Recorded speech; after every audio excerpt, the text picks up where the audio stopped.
Well, good win for us. The game didn't go exactly how I thought it would. I thought that with only a day to prepare, Monday, that we might get off to a little shakier start in the first quarter, and to my surprise, we came out and I thought we played pretty well, and then we started to, we went at halftime with a decent lead, and it looked like we relaxed a little bit in the third quarter, and they were able to pop in a couple of goals and make it a little bit more competitive. So I thought it would go, a little bit differently. I thought we'd be a little slower start. We'd be having to catch up as the game went on, but shows you what I know. On top of it, it was nice that, with the Kraus Simmons trophy and Roy Jr. up in the box watching his son, Roy Simmons III, and his grandson, Ryan Simmons, have the trophy at the end of the game. I thought that was a nice touch today. So I'm good. Question for Stephen. You were able to put together a hat trick. For a lot of the season, your role has mostly been as a facilitator, passing out from behind the net. But what did you see today as a goal scorer? I think it was just the opportunities off guys dodging. Like Nate was dodging one time, a couple were in transition. So kind of just, I guess, being in the right spot. Nick, defensively today, you guys held them to 4 goals. Obviously, a pretty low amount for them. What do you think you guys did well? I think we knew our matchups pretty well. We knew that they were an attack-oriented team, so we kind of were prepared for that. We knew what hands they were, so we kind of favored that side a little bit, made them a little bit more uncomfortable than they'd like to be. And came that third quarter, they started to get a wave, and I've been saying it all year long. We gotta, stop that wave, and we did. We had a big man down in a critical time, but yeah, I think that's what happened. Ryan, I'd like your emotions at the moment. Does your dad or your granddad ever talk before these games, or everything? Tell me how that process is.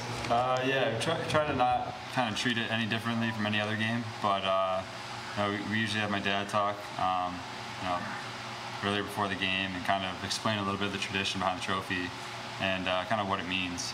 But not hyping this game up too much is kind of a key piece to it, and treat it like any other day. You talk routine? Yeah. Yep. Question for Coach. And you mentioned that third quarter where you said the offense kind of relaxed. What was it that you saw? And were there early shots, just lazy passes, things like that? I think we got a little bit anxious. Guys, felt that they could beat their man and wanted to go to the goal right away. And we knew that we could get those kinds of shots, but all we want to do is just not really, I don't even want to say be patient, just kind of run through our offense to get their defense spread out and make our shots, a little higher percentage shots when we took our shots. And I thought we were anxious, and as a result, took some bad shots. Our goalie made a few saves in that quarter, which gave them possessions, and they faced off very well, as we knew they would today, and which gave their offense possessions and kept it away from us. That's basically what I saw. Coach, with the man down here today, obviously helped them scoreless again for the second straight game. What did you see out of that group? I thought that we kept it tight. I think that the guys knew who their most dangerous outside shooters were, and I think they got one or two off on Dom where he made the save. But it was good to be stingy there, always. Stephen, you heard Coach mention he was concerned that the one-day turnaround or two-day turnaround would maybe produce a slower start, and he hoped, but obviously that wasn't the case. What did you see out there? What was the feeling on the team about getting off the quick start and not being tired? I think everyone was just excited to play. It was a quick turnaround, but everyone loves playing in games, so it was easy to get up for the game, especially one like this with a storied tradition. So I think we just tried to come out and play hard from the start. Coach, with Stevens' 2 goals in the fourth quarter, ending that run that Hobart had been putting on, do you think that those 2 goals were the dagger in the game, or do you think that the game was pretty much out of hand at that point anyway? He let me breathe a little bit at that point. I felt that I was getting a little anxious and waiting for that next goal and that next stop. So I think when he scored those goals, it was, it made me feel a little better at that point in the game. Coach, might have your most difficult remaining game coming up here in another week. Just tell me how you prepare for a team like Cornell when that's the right thing. Well, sometimes I'll cheat some and get to film on some of the teams that we have coming up. But coming off of Notre Dame, we actually had some Hobart film before Notre Dame. I peeked at them only because they were on television playing Canisius. And I have not seen Cornell. And a lot of times when we're playing opponents, we'll see another opponent by accident just because on the scout films they might be playing a future opponent. And I haven't seen Cornell yet, but I'll get right on it, maybe even a little bit tonight. But definitely, the coaching staff will be on it tomorrow.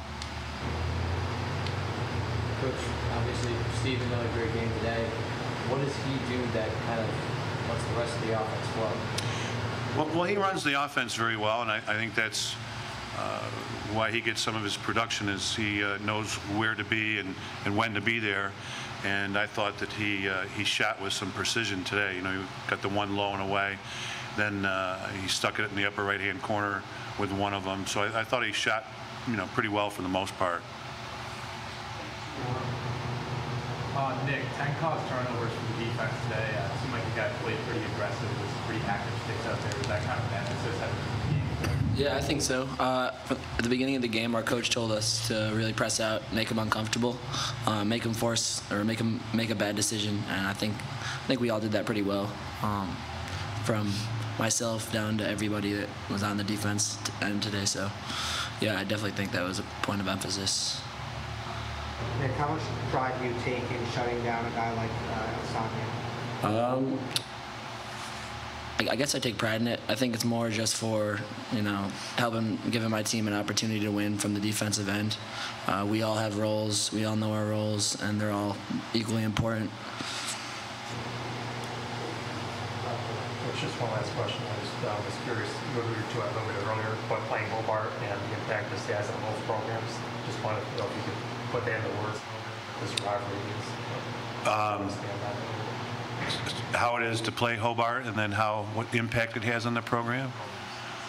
Well, for me, when I came to Syracuse, Hobart at the time had won, maybe 11 Division III national championships, and they had their way with us. When I was on the team for a few years, I think it was until 1980 where we came back and beat them that year. And then we were able to, that's when Syracuse started to get, a little better. So I kind of remember, I remember those Hobart teams, the Hobart coaching staffs, and even, Dave Urick when he was there before he went to Georgetown, the things that he was able to do with the program. And so I followed them pretty closely.